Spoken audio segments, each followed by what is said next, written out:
Namaku Sarmi. Dulu, aku dikenal sebagai salah satu perempuan paling beruntung di kampung ini. Bukan karena aku lahir kaya, bukan juga karena menikah dengan orang kaya, tapi karena aku pernah merantau ke Arab Saudi, bekerja sebagai pembantu rumah tangga selama bertahun-tahun, dan membawa pulang uang yang tak sedikit. Aku masih ingat hari pertama aku berangkat. Waktu itu usiaku 29 tahun, baru saja bercerai dari suami yang tak bertanggung jawab. Aku membawa seorang anak laki-laki yang masih duduk di bangku SD. Aku berpikir, kalau aku tetap di kampung, mau makan apa kami? Ladang tak seberapa, keterampilan pun tidak ada. Satu-satunya cara ya harus keluar negeri. Perjalanan pertama itu begitu menakutkan. Aku tidak tahu bahasa Arab, tidak tahu cara mengurus rumah mewah yang dipenuhi barang mahal. Namun, bayangan gaji besar membuatku bertahan. Setahun saja sudah bisa bangun rumah kecil, apalagi kalau 5 tahun, pikirku waktu itu. Ternyata benar. Setelah setahun bekerja, aku bisa pulang dengan membawa uang yang bagi ukuran kampungku sungguh luar biasa. Aku membelikan anakku sepeda baru, membeli perhiasan emas, dan menggelar syukuran di rumah kontrakan kami. Rasanya bangga sekali melihat tetangga berbisik-bisik, "Wah, Bu Sarmi sekarang kaya." Awalnya, aku memang berniat menggunakan uang itu untuk membangun rumah permanen. Tapi entah kenapa, begitu pulang, rasanya ingin memanjakan diri. Selama setahun di Arab, aku hidup penuh tekanan. Selalu bangun sebelum subuh, mengurus rumah dari lantai marmer yang luasnya seperti balai desa, dan kadang harus menghadapi majikan yang marah karena hal sepele. Maka begitu sampai kampung, aku ingin merasa merdeka. Aku pergi ke pasar dan membeli kebaya paling indah.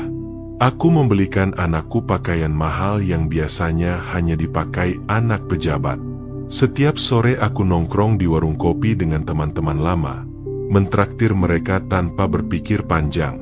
Kalau ada tetangga yang hajatan, aku menyumbang besar, bukan hanya demi gengsi, tapi juga supaya aku tetap dipandang sebagai orang berada. Uang habis?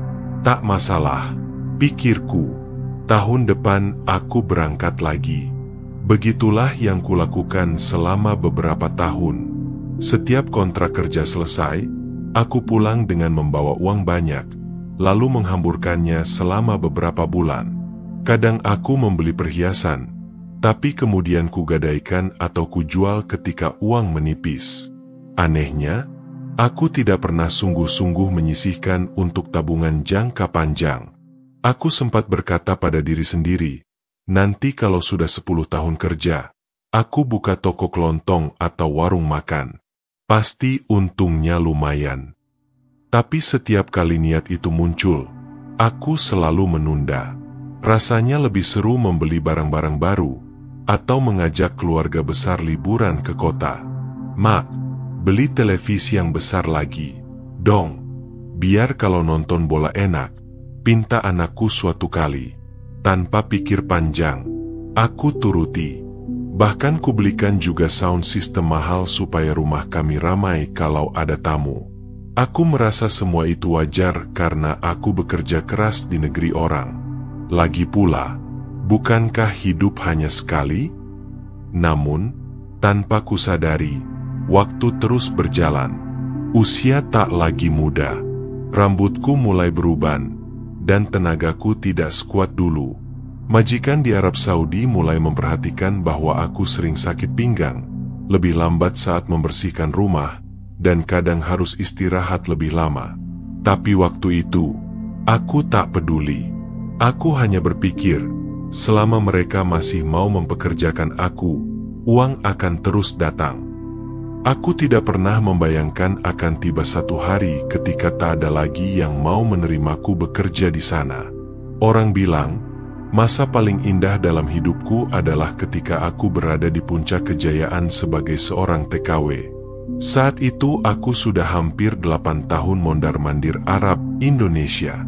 Setiap kali pulang kampung, suasana rumahku bak pesta.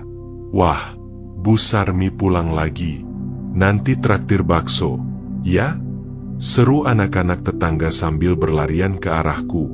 Aku hanya tertawa sambil membagikan uang jajan 100.000 per anak. Di kampung kecilku, uang sebesar itu bisa buat belanja seminggu. Aku suka melihat senyum mereka, suka mendengar ucapan syukur dari mulut orang-orang di sekelilingku. Rumah kontrakan yang dulu kumal kini sudah berubah. Aku merenovasinya jadi rumah permanen dengan lantai keramik mengkilap, cat berwarna cerah, dan pagar besi. Bahkan aku membeli motor metik yang waktu itu masih jarang di kampungku. Semua orang memujiku. Kalau Sarmi pulang, kampung ini seperti hidup. Lihat saja, tiap malam ada hiburan dangdut, orang-orang datang, makan gratis, nyanyi gratis. Kata tetanggaku, Pak Wanto. Aku tersenyum bangga, meski jauh di dalam hati. Aku tahu pesta-pesta itu menghabiskan uang tidak sedikit. Sekali hajatan kecil saja bisa menguras 10 juta rupiah. Tapi entahlah, aku selalu berpikir, toh aku bisa cari lagi nanti. Suatu kali, seorang sahabat lama menegurku, Mir, kamu nggak takut apa uangmu habis percuma? Nggak kepikiran buka usaha kecil-kecilan?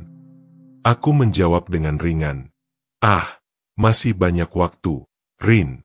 Lagi pula, aku kerja keras di sana.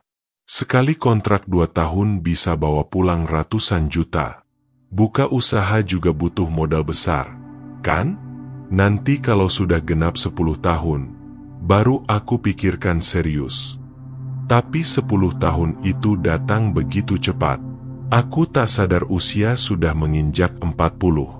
Aku masih berangkat lagi ke Arab Saudi. Tapi kali ini aku mulai merasa lelah. Pekerjaan rumah yang dulu terasa ringan kini menjadi beban. Namun, di kampung, aku tetap tampil glamor setiap kali pulang. Aku membeli emas set tebal, cincin berliannya berkilau, kalungnya berat. Aku merasa perlu menjaga citra. Bukankah semua orang memandangku sebagai wanita sukses? Aku juga mulai mengirim uang ke saudara-saudaraku agar mereka bisa membangun rumah. Kadang aku pikir, mungkin dengan berbagi rezeki, aku akan dikenang baik. Tapi tak terpikir bahwa uang itu takkan kembali. Anakku, dia mulai tumbuh besar, masuk SMA, lalu kuliah. Biayanya lumayan besar, tapi aku tak keberatan. Hanya saja, aku tak pernah mengajarinya menabung. Aku justru selalu bilang, kalau mau sesuatu, bilang saja. Mak masih kuat kerja kok.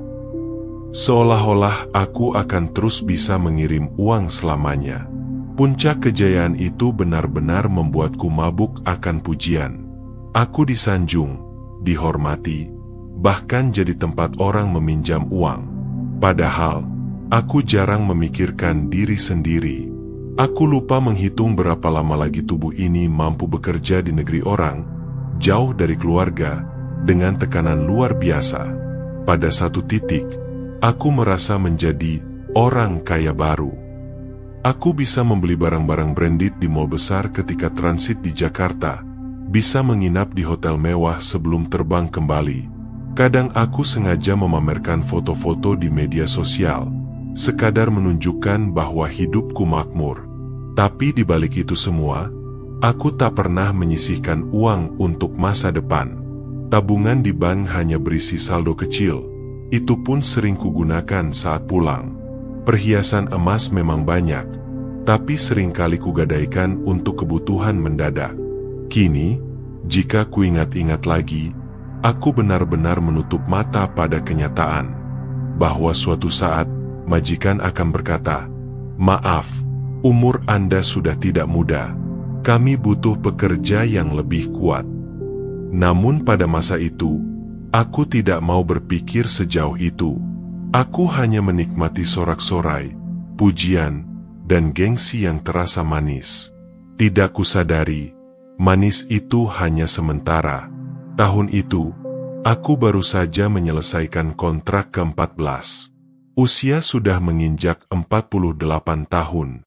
Kulit wajah mulai kendur, punggung sering terasa sakit, dan tangan terkadang gemetar saat mengangkat panci besar. Aku mencoba menutupi semua itu dengan senyum ramah setiap kali majikan memperhatikan, tapi mereka tentu menyadarinya. Suatu pagi, saat sedang membersihkan ruang tamu, nyonya rumah memanggilku. "Sarmi, duduklah sebentar. Aku ingin bicara," katanya dalam bahasa Arab yang kini sudah lumayan kupahami. Aku duduk dengan perasaan was-was. "Kamu sudah lama bekerja di rumah kami. Hampir 8 tahun, katanya pelan.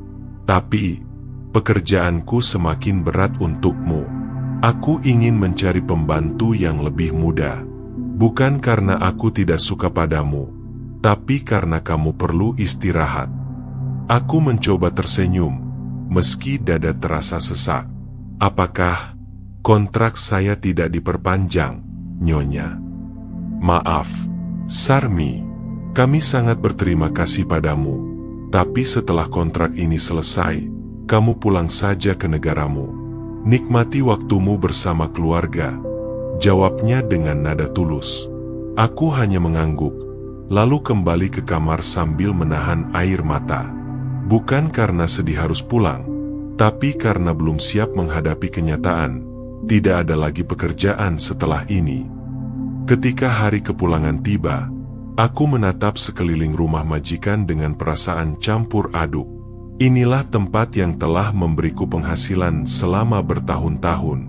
Namun, kini aku harus pergi tanpa kepastian. Di bandara, aku memeluk koperku erat-erat.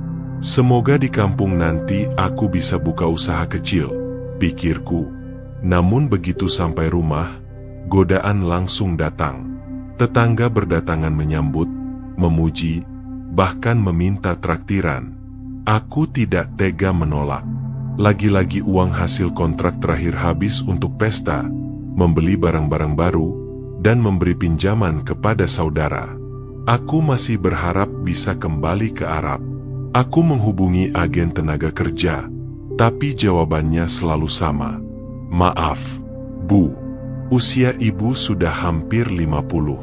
Susah sekali sekarang mencari majikan yang mau menerima pekerja di atas 45 tahun. Kalau bayar lebih mahal, bisa, Pak?" tanyaku putus asa. "Bukan soal mahal, Bu. Mereka cari tenaga yang kuat.